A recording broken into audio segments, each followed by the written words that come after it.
السلام علیکم۔ اس بیڑ کے بچے کی کہانی تو آپ نے سنی ہوگی جو ندی پہ پانی پینے آیا تھا۔ وہاں سے کچھ فاصلے پر ایک بیڑیا بھی پانی پی رہا تھا۔ ابھی اس بچے نے چند گھونٹ ہی پیے تھے کہ بیڑیا اس کی طرف آیا اور بولا، تم پانی گندا کیوں کر رہے ہو؟ دیکھتے نہیں میں پانی پی رہا ہوں۔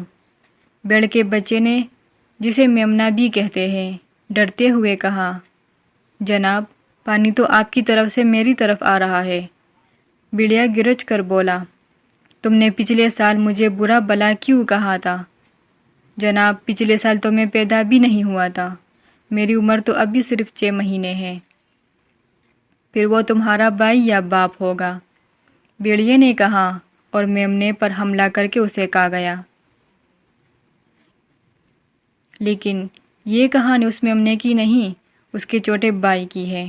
وہ اکثر اپنی ماں سے اپنے بڑے بھائی کے بارے میں پوچھا کرتا تو اس کی ماں اسے یہ کہانی سناتی اور ساتھ ہی تاکید کرتی کہ ندی پہ پانی پینے نہ جانا۔ تو پھر میں کہاں پانی پیوں؟ وہ پوچھتا۔ یہاں تو صرف ایک ہی ندی ہے، تم اس وقت پانی پی لیا کرو جب بیڑیا اور دوسرے بڑے جانور وہاں نہ آتے ہو، اس کی ماں کہتی۔ ندی پہ پانی پینے جانور عموماً صبح اور شام کے وقت آتے تھے، اس لیے میمنہ دوپہر کے وقت پانی پی آتا۔ لیکن کہتے ہیں کہ ہونی کو کون ٹال سکتا ہے؟ میمنے کا سامنا بیڑیے سے ہونا تھا سو ہو کر رہا۔ ہوا کچھ اس طرح کہ ایک دوپہر میمنہ ندی پہ پانی پی رہا تھا کہ اسے دوسری طرف سے بیڑیا اپنی طرف آتا دکھائی دیا۔ میمنہ سنبھل کر کھڑا ہو گیا، تم پانی کیوں گندا کر رہے ہو؟ دیکھتے نہیں میں پانی پی رہا ہوں۔ بیڑیے نے حسب روایت چالاکی سے کہا، لیکن جناب پانی تو آپ کی طرف سے میری طرف آ رہا ہے۔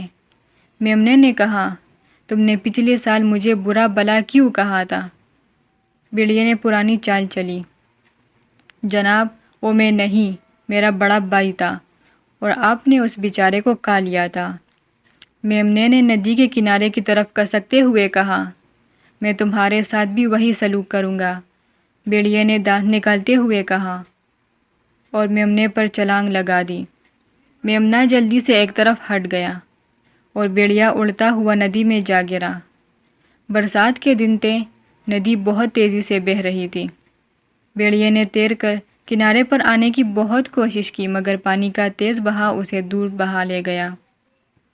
دیکھتے ہی دیکھتے بیڑیا پانی میں ڈوب گیا۔ چھوٹا میمنہ آرام سے چلتا اپنے گھر پہنچ گیا۔